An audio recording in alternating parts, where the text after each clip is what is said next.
Hi guys! So today we're going to talk about PHP Form Handling. Okay, so in this part of our series, we're going to learn how to handle form data or user input, then make a process after the form was submitted. Okay, so those are the things that we're going to talk about today.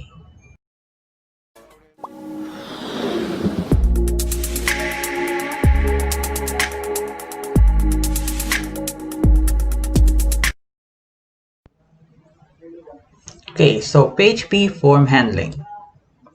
When we develop a website or a web application, we often have to create forms to take input from users, like a login form or a registration form. Creating a form on a web page is accomplished using HTML, while PHP will be the one who will handle those submitted form data for further processing, like form validation, data sanitization, and saving it to the database. Okay? Okay, so two ways to handle form in PHP. We have get and post. Both get and post create an array. So we have here yung example given natin. So basically, it is just like associative array. Okay? This array holds key value pairs where keys are the names of the form controls and the values are the input data from the user. Both get and post are treated as $_get and $_post. These are super globals, which means that they are always accessible regardless of the scope. And you can access them from any function, class, or file.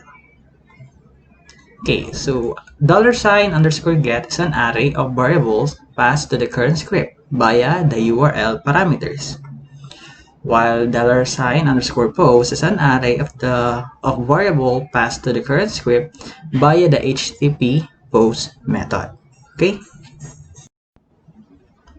Okay, so when do we use get?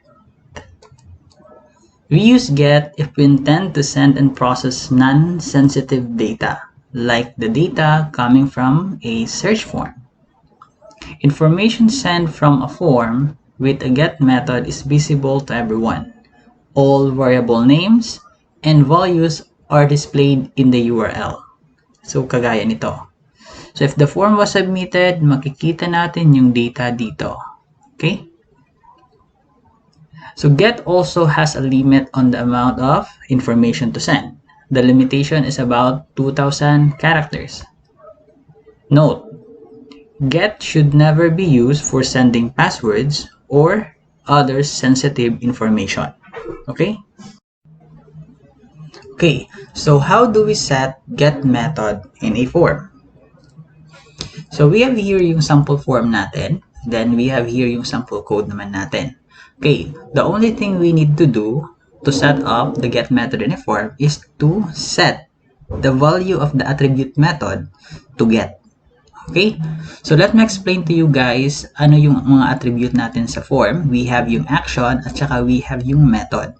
So yung action, in this particular attribute, we specify here the file name or the URL that points to the file. So yung mangyari, once the form is submitted, it will send to that particular file yung mga form data. And that's the file that will manage yung mga user input na sinubmit natin. Okay?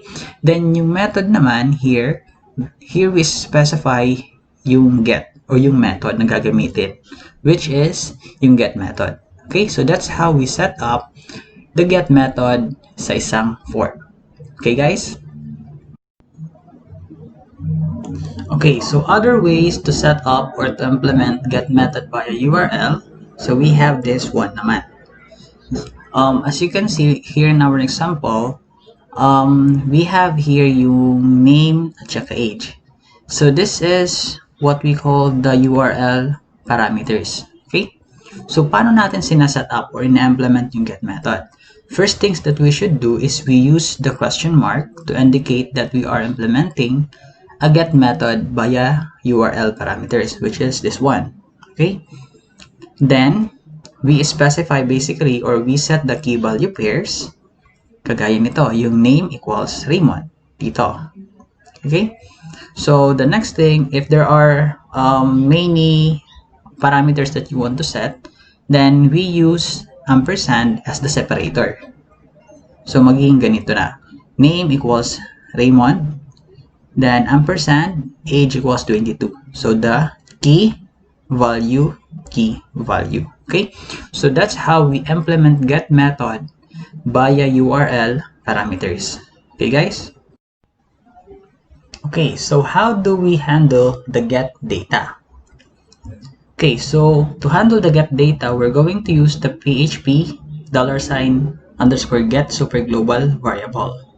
Okay, example, kagaya nito. Since that variable is an array, and just like an associative array, then we can access it through having a square bracket, then the index. Okay? So we have here yung index ng name at saka yung age. So saan naman natin mahanap itong mga name at age na index? So basically, we can check it out on our form controls or yung mga input. So here, yung name equals to name. Then dito naman yung name equals to age. So those are the index pagdating sa mga get array. Okay? So other than that, we can also get this index through the URL parameters. We have here yung name and also the age. Okay?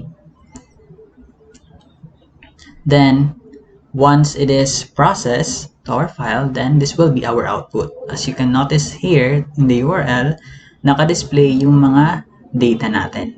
Okay guys? So that's how we handle yung mga get data once the form is submitted or through the URL parameters. Okay? Okay, next is, when do we use post? We use post if we intend to send and process sensitive data, like the data coming from a login form or registration form. Information sent from a form with the post method is invisible to others. All names or values are embedded within the body of HTTP requests and has no limits on the amount of information to send. Post supports advanced functionality such as support for multi-part binary input while uploading files to server. And developers prefer post for sending form data. Okay? Okay, so how do we set post method in a form? So if we have this sample form, then we have here yung sample code natin. The only thing that we're going to do is to set the method attribute equals to post. Okay, so that's how simply we set up yung post method sa isang form. Okay guys? Okay, so how do we handle the post data? Okay, so we're going to use the $_post. Okay? We have here yung sample natin. Kagaya ng get method, we need to specify yung $_post, then yung square bracket, and the index, since it is also an array. Okay? So, saan naman natin makikita itong mga index? Basically, since we are using post, only in the part of the form, yung form control names. Okay, so we have here yung name at saka yung age. Okay, so since we're not using get, hindi siya available sa URL parameter. Okay, only sa form na part. Okay, then once the form has been submitted, then this will be the output. As you can notice sa URL natin, hindi nagdi-display yung mga URL parameters. Okay guys, so that's the difference between the get and post on how we try to handle yung mga data nila. Okay? Okay, so can we submit the form in the same page? Okay, so the answer for that is yes. If we have the sample form and we have here yung sample code natin, there are two ways kung paano natin isa-set up. Okay, so we can set here yung current file, which is kagaya nito, we have here yung index.php. Then we can set here yung index.php. Okay, so that it will submit to the same page. Or we can just leave it blank. Okay? Okay, note pa lang pala guys. Pagdating sa mga value nilalagay natin dito, especially yung mga file name or URL, we need to make sure that it is already validated. Okay? Kasi to avoid or prevent some cross-site scripting attacks. Okay? So, it is part of the form validation na kung saan in creating any kind of forms, we need to make sure na meron tayong mga form validation na gagawin. Okay? For this particular part of our series, we're not going to discuss that one kasi we currently focus on knowing kung paano ba natin i-handle yung mga form data. Okay, guys? So, okay. If we have this form, we try to fill out this form. Once it is submitted, we are expecting that it has an output here at the bottom. Okay? So, paano natin gagawin yan? The only thing that we should do is something like this. We need to have an if statement here. Then, dito na yung sample code natin for displaying our data. Okay? So, I used here yung built-in function ng PHP, which is set. Then, I try to check if this particular post data has been defined or existing na ba siya. Kasi yung data na to is coming from the form. Okay? So, if this is not yet set, then the form is not yet submitted. So, let me have yung quick discussion muna pagdating dito sa set. So, we have here yung definition and usage. The set function checks whether the variable is set, which means that it has to be declared and is not null. This function returns true if the variable exists and is not null. Otherwise, it returns false. Okay? Note, if multiple variables are supplied, then the function will return true only if all the variables are set. Okay? So in this case, if this is already set, therefore it will return true and this condition, this part, will be satisfied. If ever na-submit natin yung form. Pero kung hindi pa nasasubmit, this will become false and it will not execute this code. Pero kung nasubmit na, this condition will be satisfied and execute our code here. Okay? So if we have the form and we try to fill it out, once we submit the form, we're expecting to have an output like this. Okay? So that's how we manage yung pag-submit ng form in the same page and handle those data to be displayed at any part of our page, just like this one, at the bottom part of our form. Okay? So that's how we manage yung submitting a form in the same page. Okay? Okay, so how to redirect to the other page after the successful process? So basically, yung tanong dito, kailan ba natin magamit yung ganon?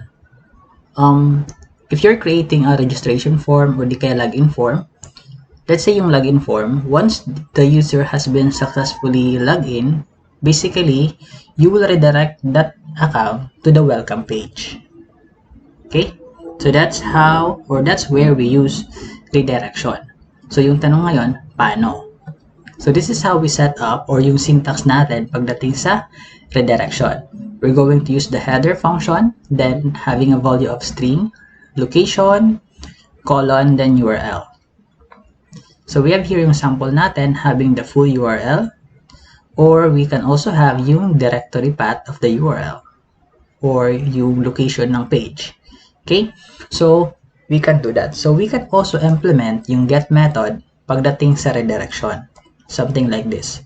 We just need to specify question mark, then the key and value. So in this case, we have the process equals successful. Okay, so you can also redirect it back to the login page. Example, hindi na-satisfy yung username at password na ilagay niya. So you can redirect it to the same page and display some message na unsuccessful login, please check your username and password, mga ganon. So that's how we manage yung redirection once the form is already submitted, regardless if it is successful or not. Okay, guys? Okay, so quick activity muna tayo guys. So this activity is a combination of the activity of PHP conditional statements. Write a PHP program that would ask the user to enter some data like name, age, and gender. For the gender, use drop-down list where the user can select whether male or female. Then lastly, display a specific text depending on its gender and age. So we are going to base in here, if it is male, dito yung babasehan natin mga text. Then kung female, dito naman. Okay, so pagdating naman sa age, if it is, yung age ng user is 1 to 12 yung inilagay niya, then male siya, then ito yung babasehan natin. Kung female, dito naman. Then kung 13 yung age niya to 19, dito naman siya magbabase ng mga text na i-display. Then if it is 20 to 59, dito naman. And if it is 60 and above, then ito naman yung di-display niyang mga specific text. Okay? So, we have here yung sample natin. Yung form for our activity, name, age, at saka yung gender. So, once we try to fill it out and submit the form, then this will be the output. Okay? So, regardless if you're using get or post, the important thing is we satisfied the output and yung mga form na gagawin natin. Okay? Okay guys, I want you to pause lang muna yung video natin so that you can work on the activity that we have today. Then afterwards nun, once you are already done, you can play it back and let me share to you naman kung paano ko gagawin yung activity natin. Okay?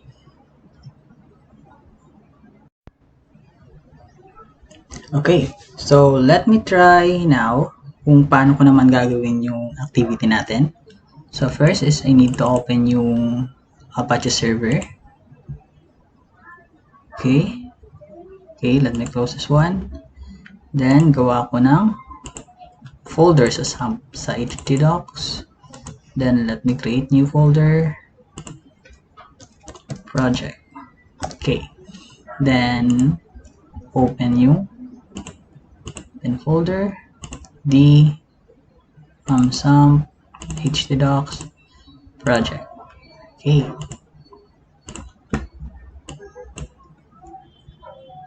Okay, so let me create new file. Save ko as index.php.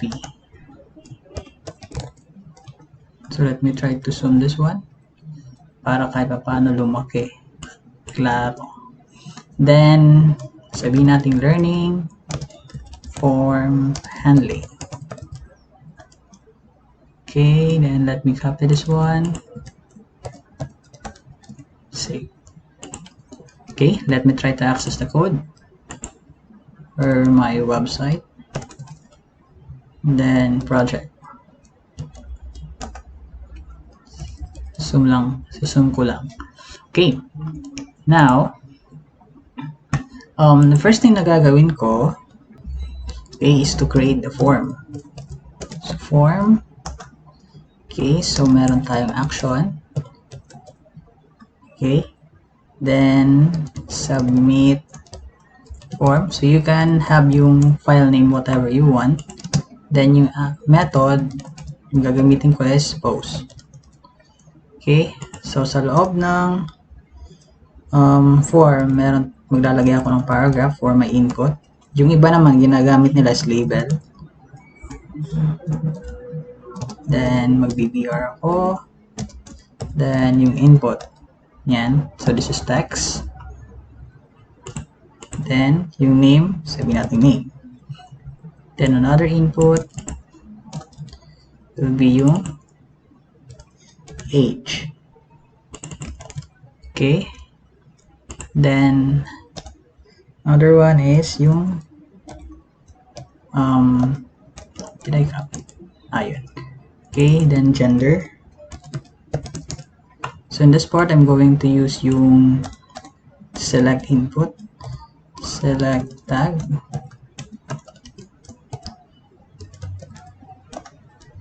okay, then option. So yung label is male. Then of course the value here should be male. Then the other option will be female. Okay. Okay. Then I'm going to place a name first para mag-grab ko yung data. Sabihin kong gender. Then last one is to place yung button. Yung submit type. Then yung name, sabihin natin submit din. Then yung value that will serve as the label of the button is also submit. So you can place naman yung value as save. So it's up to you lang. Okay, save muna natin and refresh. Yan, so we already have the form. Okay, so next is we're going to manage yung submit form file. So let me create that one. Save ko as submit form.php. Then dito ko i-manipulate yung output natin. So gawa lang ako ng HTML file, yung code natin. So let me just try to copy this. I think this all na lang. Then remove this part. Save. Okay. So once the form has been submitted, dito kayo ma-manipulate yung mga data natin. So basically, yung mga data natin will be the name, then post, name, then the other one will be age, then yung gender. Okay? Then dito na tayo maglalagay ng mga yung conditional statement natin. So if gender is equals to male. So paano natin masisigurado na this value is the same dito? We can check this value. Kung ano nandito na value sa ating drop-down list, that should be placed here as well. Yun ang ating i-compare. So if it is male, then ipaprocess natin yung male na mga output for them. Then kung hindi, then dito naman tayo. Okay? Okay, sa loob, here we're going to compare yung age naman. If the age is greater than or equal to 1 and age is less than or equal to 12, else if, let me just copy this code, age is done or equal 13, thus dito naman is 19. And then else if na naman for the 20, then less than or equal to 59. Then the else part here, so wala na to. So dito na yung 60 and above. Okay? So dito i-display natin kung yung mga statement nila. Sabihin natin, ilagay natin sa isang paragraph tag. Then sasabihin natin you are still a little boy. Okay, so let me copy this code. Dito naman is you are already a teenager. Okay? Then dito naman is you are a gentleman. Then the last one is you are already an old man. Okay. Now let me try to copy this code and place it here. Then we're just going to change that with girl, teenager pa rin. Then this will be lady. Then the other one will also be lady, old lady. Okay. So So, yung pangalan naman, basically, we need also to display yung dito. So, pwede natin ilagay dito. Sabihin natin, hello. I'm going to use double quote para ma-parse yung variable. Then yung name. Okay? Yan. Okay, so let me try to run this one. If mayroong error, wala. Okay. So, lagay ako ng pangalan. Sabihin natin Raymond Dilo. Then, 22. Mail. Submit. Okay. Hello, Raymond Dilo. You are a gentleman. Okay. Then, test naman natin yung iba. What if lagyan natin ng age of 2. Submit. Little boy. Okay, so change naman natin yung age. Sabihin natin 15. Submit. Okay, you are already a teenager. Back natin.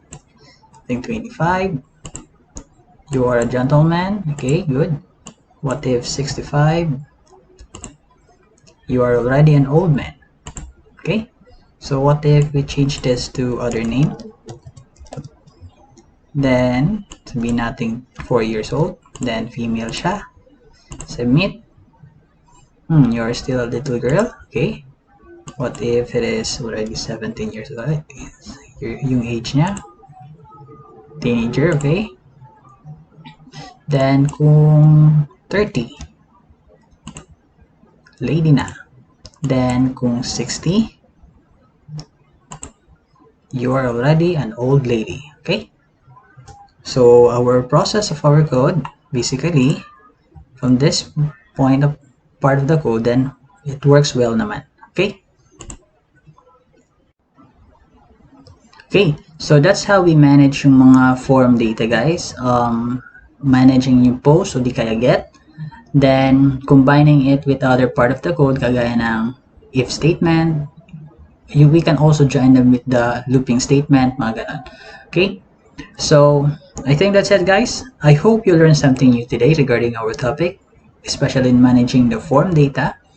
Okay, so hindi naman siya ganun kahirap. All you need to do is to practice, practice, and practice. Okay, so just like I always say naman, just keep practicing and never stop learning. Thank you for watching, guys, and goodbye for now.